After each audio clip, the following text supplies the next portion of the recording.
Basic to advance में कल मैंने आपको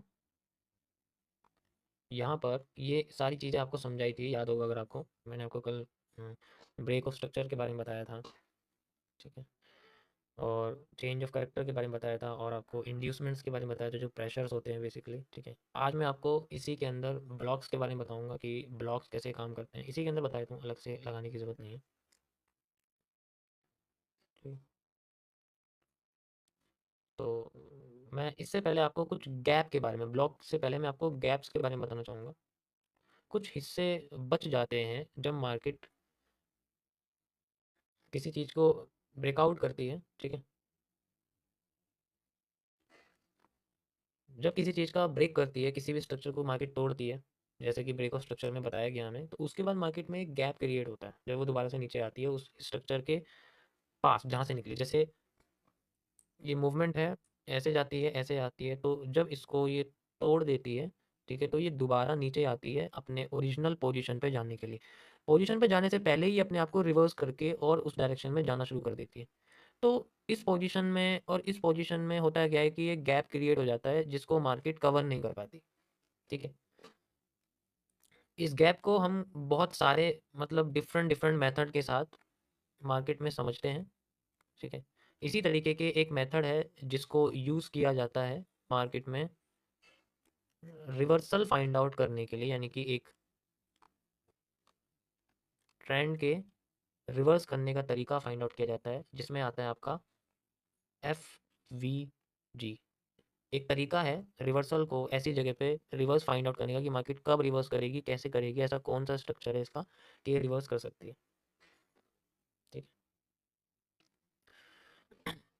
इसको बोलते हैं हम लोग फेयर वैल्यू गैप,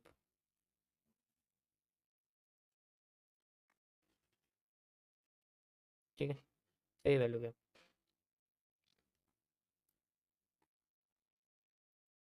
कैसे काम करता है, इसको अच्छे से देखना।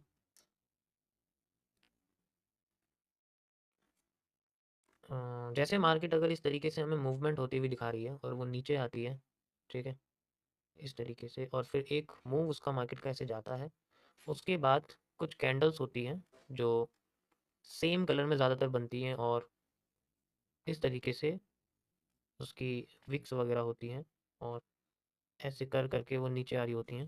तो जब ये एरिया आ जाता है, मान लो इस जगह से वो अपने आप को उठाना शुरू कर देती है, ठीक है।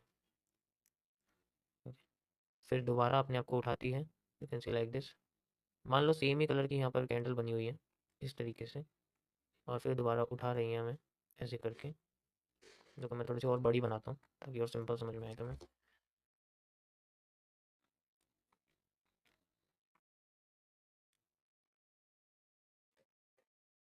ठीक है। यहाँ पर ऐसे करके और ये कैंडल बनती है, ठीक। उसके बाद जब मार्केट अपना स्ट्रक्चर या फिर कैरेक्टर चेंज कर देती है, जैसे कि हम इस केस में इसको चेंज ऑफ कैरेक्टर बोलेंगे क्योंकि मार्केट ट्रेंड के डायरेक्शन के अपोजिट जा रही है, तो वो जब अपोजिट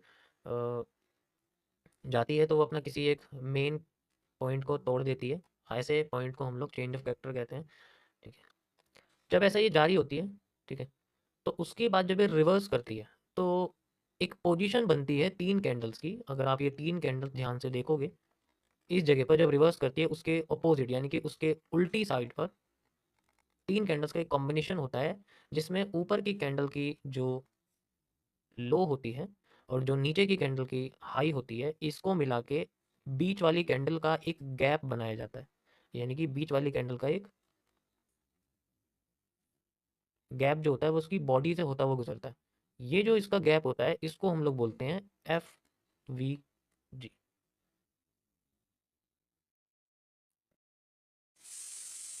ठीक है। अब इस FVG पे मार्केट आके बहुत सारी चीज़ें क्रिएट कर सकती है, इस जगह से मार्केट अपने आप को रीटेस्ट लेके जा भी सकती है, ठीक है, और अपने आप को यहाँ से क्रॉस करके रिवर्सल भी जा सकती है, रिवर्सल वाला रीटेस्ट भी ले सकती है। वो कई सारे इसके जो होता है, कई सारी इसकी प्रोबेबिलिटी है। ऐसा नहीं है कि वो सिर्फ ऊपर ही जाएगी, ऐसा नहीं होता। वो डिपेंड करता है उसकी नेचर के ऊपर कि अगर वो FVG को क्रॉस कर दे तो वो FVG में दोबारा लौट कर रिटेस्टिंग करके नीचे भी जा सकती है, या FVG से डायरेक्ट रिवर्स करके ऊपर भी जा सकती है। वो इसकी कैंडलस्टिक पैटर्न जो है वो क्रिएट करके बताते हैं, ठीक है। एमएमसी में मैं आपको इसको सप्लाई डिमांड के कॉन्सेप्ट से बताऊंगा। अभी मैं आपको सिर्फ जो है एक तरीका बता रहा हूँ इसमें कि किस तरीके से ये यूज़ होता है। तो ये एज ए इस पॉइंट पे हम लोग मार्केट की एज ए रीटेस्टिंग समझते हैं कि वो किस तरीके से हमें रीटेस्ट करके डायरेक्शन को कंटिन्यू करती है, ठीक है, या फिर डायरेक्शन को रिवर्स कर देती है। Got it? समझ आया? ये आसान भाषा में मैंने इसको एमएमसी के अंदर रिपीटिंग ऑफ स्ट्रक्चर के नाम से बोला है, ठीक है, रिपीटिंग ऑफ स्ट्रक्चर के नाम से बोला। समझ आया सभी को? This is called FVG. ये एक गैप होता है जिस तरीके से मार्केट हमें काम करते हुए दिखाती है।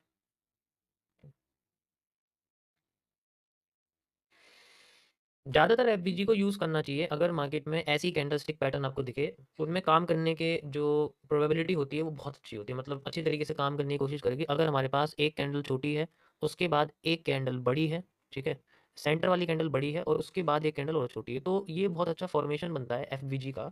और ये ज़्यादातर मार्केट में रिटेस्टिंग क्रिएट करने के लिए काम करता है। ठीक है, मैं आपको अभी ये चार्ट पे दिखाता हूँ ये किस तरीके से काम करता है। अभी जैसे अगर आप यहाँ देखोगे, यहाँ पर मार्केट में हमें इसी तरीके से रिटेस्टिंग दिखी है। मैं इसको लगाता हूँ यहाँ से लेके यहाँ तक, ये सिर्फ इस चीज़ के लिए है। ओके, सो यहाँ पर अगर आप देखोगे तो ये बीच की एक बड़ी सी रेड कैंडल है, ठीक है, तो इसके पीछे वाली कैंडल और इसके आगे वाली कैंडल के बीच में एक गैप बना है, आप इजीली देख सकते हैं। और यहाँ पर मार्केट में आके रिवर्सल हमें देखने को मिला है। वो अलग बात है कि बहुत छोटा सा रिवर्सल है, बड़ा नहीं है, और अगली बार मार्केट इसको ऐसे क्रॉसिंग एंड क्लोजिंग वाला कॉन्सेप्ट यूज़ करके दोबारा से नीचे आ जाती है। वैसे तो एफ एक ही बार यूज़ होता है, हर बार यूज़ नहीं होता। अगर एफ एक बार से ज़्यादा यूज़ हो रहा है तो वो फिर उस केस में वो ब्लॉक्स को यूज़ करती है मार्केट, ठीक है, इस केस में मार्केट में वो ब्लॉक्स को यूज़ करती है, ठीक है। और मैं आपको दिखाता हूँ यहाँ पर किस तरीके से इसको यूज़ करती है मार्केट। बहुत सारे होते हैं, ऐसा एक नहीं है कि आपको एक ही दिखेगा। यहाँ बेसिकली ये गैप होता है, इस गैप में मार्केट की हमें कोई ऐसा नहीं है कि इसका सेंट्रल पार्ट इंपॉर्टेंट है या फिर कोई अलग सा पार्ट इंपॉर्टेंट है। बस ये है कि इस गैप में मार्केट का एंटर होना और रिवर्स होने वाले पैटर्न्स को आइडेंटिफाई करना इंपॉर्टेंट होता है। जैसे एक केस आपको मैं बताता हूँ कैसे होता है, ठीक है। जैसे मार्केट हमें नेचुरली नीचे आती हुई दिखती है, ठीक है, जैसे वो नीचे आ रही है, ठीक है, और फिर ऊपर जा रही है, और फिर दोबारा जब ये नीचे आ रही है, आप देख सकते हैं, ठीक है, नीचे आ रही है और अब ये ऊपर जा रही है, तो यहाँ पर ये कैंडल्स बन रही हैं। तो आपको हमेशा फोकस करना है कि आपको जो एफवीजी दिखे ना, ज़्यादातर केसेस में कैंडल बड़ी हो तो ज़्यादा अच्छा रहेगा उसमें, क्योंकि उसका कैंडल का बड़े होना अच्छा खासा गैप क्रिएट करता है। जितना छोटी कैंडल होगी उतना गैप छोटा होगा, ये तो लॉजिकल सी चीज़ है। तो हमें बेसिकली बड़ी कैंडल ज़्यादा कंसिडर करनी है ताकि हमारा जो ये एफवीजी है ये ज़्यादा बड़ा नजर आए। जब क्रॉस करने के बाद मार्केट नीचे आती है तो हमें यहाँ पर जो गैप है और यहाँ पर जो गैप है वो दिखता है, हम ये गैप क्रिएट कर देते हैं। You can easily see like this. और इस जगह पर मार्केट कुछ भी करे, मतलब यहाँ पर जैसे हमें कैंडल दिखे फिर अगली कैंडल क्लोज करके ऊपर चली जाए, तो हमारे लिए तो एक एनगल्फिंग बन गई, और फिर मार्केट अपने आप को कंटिन्यू करना शुरू करती है। ठीक है, अगर मान लो कि मार्केट में हमें इस जगह पे सपो रेजिस्टेंस दिखता है, तो मार्केट में ज़्यादातर हमें दिखेगा कि जो मूव है वो हमें शायद एफवीजी का मूव हमें यहीं तक दिखे, फिर मार्केट हमें रिवर्स होती हुई दिख जाए। ठीक है, वैसे तो एफवीजी पूरी मार्केट में भरे रहते हैं, फैले रहते हैं, ठीक है, भरे रहते हैं, फैले रहते हैं, कह सकते हैं हम लोग। लेकिन इनको अगर अच्छी तरीके से यूज़ किया जाए तो रिजल्ट बहुत अच्छा मिलता है। बस ये है कि हम इसको कच्चे तरीके से यूज़ नहीं कर सकते। एसएमसी के अंदर इसमें बहुत कच्चे तरीके से यूज़ किया गया है, मतलब एक बिल्कुल सिंपल सा कॉन्सेप्ट बना गया। मैंने इसको थोड़ा सा रीडिफाइन करा हुआ है, वो मैं आपको एमएमसी जब पढ़ाऊंगा तब आपको बताऊंगा कि किस तरीके से आपको इसमें दिखेगा। ओके, मेरी बात सबको साफ आ रही है? तो यहाँ पर अगर मैं दिखाऊँ आपको, ये आप देख सकते हो इस जगह पर, ठीक है, ये बड़ी सी कैंडल है and you can easily C like this.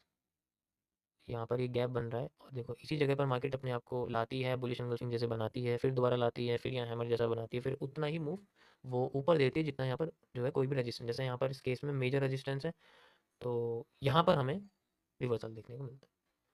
तो कितना मूव आएगा ये हमें पिछले वाले रजिस्टेंस से भी मेजर करके रखना पड़ता है। ऐसा नहीं है कि हम लोग भूल ही जाए लगा के कि अब तो बहुत लंबा मूव आने वाला नहीं, ये बस एज ए रिटेस्टिंग के लिए यूज़ की जाती है। बाकी इसकी लोकेशन मैटर करती है, हर जगह इसको यूज़ नहीं किया जा सकता। इसकी लोकेशन हमेशा बॉटम या सपोर्ट रहेगी किसी भी जगह पर, अगर हम लोग मार्केट को बुल साइड में एफबीजी को यूज़ करना चाहते हैं। ठीक है। अगर मार्केट में हम लोग सेल साइड यूज़ करना चाहते हैं तो उस केस में इसकी जो पोजीशन है वो हमें रहेगी हमेशा रेजिस्टेंस की साइड में, यानी कि किसी भी ऑर्डर ब्लॉक, मतलब अभी मैं बताऊंगा आपको क्या होता है वो, उसके बेसिस पर रहेगी। कहीं भी यूज़ करोगे तो देखो आप इसकी बुराई ही करोगे कि ये किसी काम का नहीं है, ये तो जो है मतलब अंडररेटेड है, या फिर आप कह सकते हो कि ये बहुत ज़्यादा लोग जिसको यूज़ करते हैं तो ऐसा काम नहीं करता। ये तो देखो वो यूज़ करते हैं जिन्होंने इसके ऊपर 10-12 हज़ार इसको लगा 10-12 हज़ार बार इसको लगा के नहीं देखा, वो ऐसी बातें करते हैं। आप मत करना, क्योंकि अगर आप यूज़ करोगे किसी चीज़ को, अब मैं आज भी हैमर यूज़ कर रहा हूँ ना, मैं आज भी हैंगिंग मैन यूज़ कर रहा हूँ ना, क्योंकि मैं उनको 10-12 लाख कैंडल को देख चुका हूँ अपने पूरे करियर में। तो मुझे पता है वो कैसा काम करते हैं, मैं कभी किसी ऐसे पैटर्न की बुराई नहीं करूँगा। ठीक है, तो ये भी काम करते हैं। अगर आप सही जगह पे मछली को नहीं पकड़ोगे तो वो हाथ नहीं आएगी, टाइम लगाना पड़ता है, कमजोरी देखनी पड़ती है किस जगह हमें दिखे। एफवीजी की भी इसी तरीके से पावरफुल एरिया देखना पड़ता है, वो किस जगह काम करे। ठीक है, गॉट इट, गॉट इट।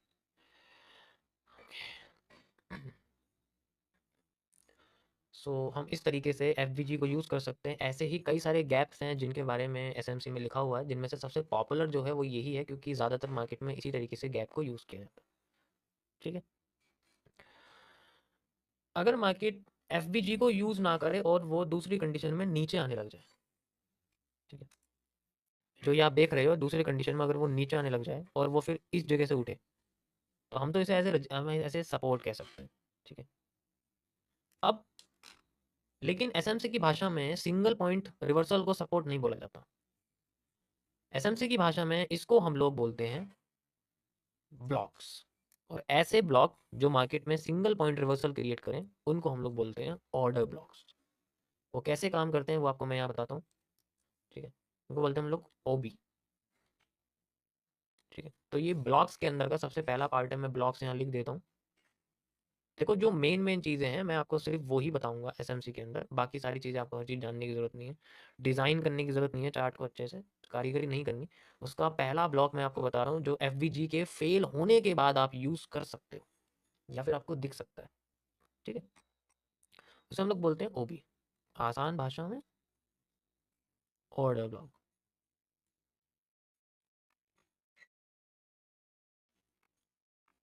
ठीक है, ये कैसे काम करता है कि अगर जिस केस में अगर मार्केट में जो गैप है वो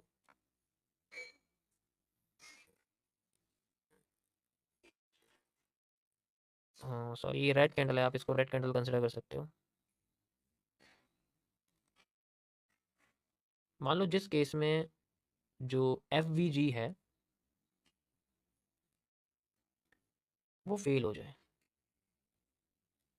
उस केस में काम करता है ऑर्डर ब्लॉक। और वो कैसे काम करता है, जो मार्केट आती है नीचे और हमारे लिए जो एफवीजी है वो आप जानते हो यही है, आप यहाँ से लेके यहाँ तक का जो एरिया है आप देख सकते हैं। ठीक है, ये आपका एफवीजी है। ठीक है, तो इन केस अगर मार्केट इस गैप के अंदर नहीं रुकती है, वो इसी जगह से और नीचे आने लग जाती है, तो तब हम ब्लॉक्स का यूज़ करते हैं, क्योंकि इसी के अंदर हमें एक ब्लॉक दिखता है। ये रेड कैंडल है हमारे पास। ठीक है, ये ग्रीन कैंडल है। अगर आप इसको देखोगे तो यहाँ पर ये रेड कैंडल जो होती है बेसिकली इसको एज ए ब्लॉक ही समझते हैं। बहुत लोग अलग अलग तरीके से यूज़ करते हैं, बट मैं आपको एक सिंपल तरीका बता रहा हूँ। ठीक है, कोई कोई क्या करता है कि विक्स भी लेता है। मैं इसको आपको अपने एमएमसी में अलग तरीके से बताऊंगा कि मैंने अपना क्या थिंकिंग रहा। ये एक ग्लोबल आपको बता रहा हूँ जो एसएमसी में बताते हैं ज़्यादातर, कि इसमें जो रेड एक तरह से जो रेड कैंडल होती है, ग्रीन कैंडल होती है ना, उसकी बॉडी को हम लोग ऐसे ब्लॉक समझते हैं, क्योंकि वो ज़्यादातर इन केसेस में बड़ी बनती है। और जब मार्केट इस जगह आती है तो यहाँ पर हमें रिजेक्शन और हमें मूवमेंट देखने को मिल जाती है। ठीक है, अगर वो इसको भी फेल कर दे तब वो हमें इस जगह से रिवर्स करती हुई एंड देन रिटर्स करती हुई दिखती है, मतलब इस एरिया पे कुछ ना कुछ तो होगा। ठीक है, इस एरिया पे आप कह सकते हो कि कुछ ना कुछ तो होगा, ऐसा तो नहीं हो सकता कि वो कुछ हो ही ना। या तो वो डायरेक्ट क्रॉस करेगी इस जगह पे आके हमें रिवर्स होती हुई दिखेगी। अगर वो सीधे रिवर्स कर रही है, ठीक है, तो वो हमें यहाँ पर कुछ ना कुछ कैंडलस्टिक पैटर्न दिखा देगी। कुछ भी हो सकते हैं इनमें से। ठीक है, इनमें से कुछ भी हो सकते हैं, शायद रिजेक्शन कैंडल ऐसी दिखे जिसका स्ट्रक्चर ऐसा दिखे। ठीक है, हो सकता है इनमें से कोई भी ऐसी कैंडल बने जो रिजेक्शन की तरह दिखे, हमें ये वाली हो सकती है। ठीक है, ये हो सकती है, तो वो डिपेंड करता है उसके ऊपर। ठीक है, इनमें से कोई कैंडल हो सकती है, इन दोनों में से कोई कैंडल हो सकती है, इनमें से कोई एनगल्फिंग टाइप कैंडल हो सकती है। तो वो बेसिकली डिपेंड करता है कैंडल्स के ऊपर कि वो किस तरीके से बन रही है। ठीक है, मैं आपको दिखाता हूँ ये कहाँ पर आपको ऐसे देखने को मिलेगी, और हम लोग ऐसे ऑर्डर ब्लॉक्स कैसे यूज़ कर सकते हैं अगर इन केस एफ हमें फेल होती हुई दिख जाए। ठीक है, अभी हम चलते हैं बॉटम पे, इसको बॉटम पे यूज़ करना सबसे बेस्ट है। ठीक है, सो ऐसी जगह जहाँ पर हमें ऑर्डर ब्लॉक यूज़ होता हुआ दिखता है, we can see like this. देखो जस्ट लाइक ये है, ये देखो, ये हम लोग यूज़ कर सकते हैं यहाँ पर। वाई इसको हम यूज़ क्यों करेंगे? इसको हम यूज़ इसीलिए कर सकते हैं क्योंकि मार्केट में अगर हम एफ देखें जस्ट लाइक कई सारी हैं यहाँ पर, ये देखो ऐसे भी हम यूज़ कर सकते हैं। ये एक एफ क्रिएट हो रही है, ठीक है, ये भी एक एफ क्रिएट हो रही है। चलो ये तो काम कर रही है इसके अंदर, ठीक है, लेकिन अगर इनमें से कोई भी इनबिल्ट एफ जैसे कि ये तो चलो डाउन साइड वाली एफ है, मतलब मार्केट को डाउन करने वाली एफ तो ये डाउन आ रही है, वो अलग बात है। ठीक है, कोई अभी एफ फेल कर दे तो हम इस जगह पे मार्केट में, जैसे कि मैंने आपको कैंडल दिखाई, ऐसी कैंडल की इंडिकेशन होती है कि वो हमें दिखाएगी, इंडिकेशन करेगी कि कुछ ना कुछ ऐसा बनेगा जिससे हमें लगेगा कि हाँ इन ब्लॉक्स के अंदर मार्केट में रिवर्सल आने के चांसेस हैं। तो वो ये कैंडल्स हमें दर्शाती हुई दिखेगी, जैसे मारूबोजू हैं, बुलिश एंगल्फिंग्स हैं, देखो कितनी बड़ी बुलिश एंगल्फिंग बनी हुई है यहाँ पर, तो ये इंडिकेशन है, फिर मार्केट में वो दिखा देती है। उसके बाद कहाँ तक जा सकती है, हम नेक्स्ट ऑर्डर ब्लॉक या किसी भी रेजिस्टेंस को हम लोग मेजर करके डाल सकते हैं कि भाई नेक्स्ट ऑर्डर ब्लॉक पे हमारा ये बन जाएगा, और फिर उस तरीके से देख जाए। जैसे हम लोग जब बॉटम का ऑर्डर ब्लॉक यूज़ करते हैं तो हम ज़्यादातर ग्रीन कैंडल देखते हैं, और जब हम टॉप का ऑर्डर ब्लॉक यूज़ करते हैं, रेजिस्टेंस वाला ऑर्डर ब्लॉक यूज़ करते हैं, तो उस केस में हम लोग रेड कैंडल की बॉडी को कंसिडर करते हैं, क्योंकि ग्रीन कैंडल की बॉडी लेफ्ट साइड होती है, उसके बाद फिर रेड कैंडल बनती है। ठीक है, उसके बाद फिर मार्केट हमें यहाँ पर एज ए इसकी बॉडी को एज ए ऑर्डर ब्लॉक हमें दिखाती है। तो इस तरीके से हम लोग इन ब्लॉक्स का यूज़ करते हैं। ठीक है, ये इनका मोटिव क्या होता है मार्केट में इस जगह से रिवर्स करने का? इनका मोटिव होता है सेम प्लेयर का दोबारा एंट्री करना मार्केट में। ये यहाँ पर सिंपल एक लाइन लिखी हुई है, सेम प्लेयर का मार्केट में दोबारा एंटर करना, उसी पोजीशन उसी पैटर्न के साथ जैसा उसने पहले किया था। ठीक, समझ रहे हो? उस तरीके से किया। सो मार्केट अगर यहाँ से ऊपर जाती है इस तरीके से, आप देख सकते हो नीचे करती हुई ऊपर, तो इस जगह पे आके हमें इस ब्लॉक्स के अंदर कुछ ना कुछ हमें एक्टिविटी दिख सकती है, एंड देन मार्केट चाहे तो वो नीचे आ सकती है। तो ये था गाइज आपका आज का एक ब्लॉग और एक एफ के बारे में। कल मैं आपको एम और BO के बारे में बताऊंगा। ठीक है, ब्रेकर ऑन ब्लॉक या फिर ब्रेकर ब्लॉक या फिर मिटिगेशन ब्लॉक, जैसे हम लोग इमेच्योर ब्रेकर ब्लॉक भी कहते हैं। कल मैं ब्लॉक्स के अंदर ही बाकी के जो टॉपिक है वो बता दूंगा मैं। तो ये था गाइज आज का आपका बेसिक वालों का टॉपिक। आई होप आप लोगों को समझ में आया होगा।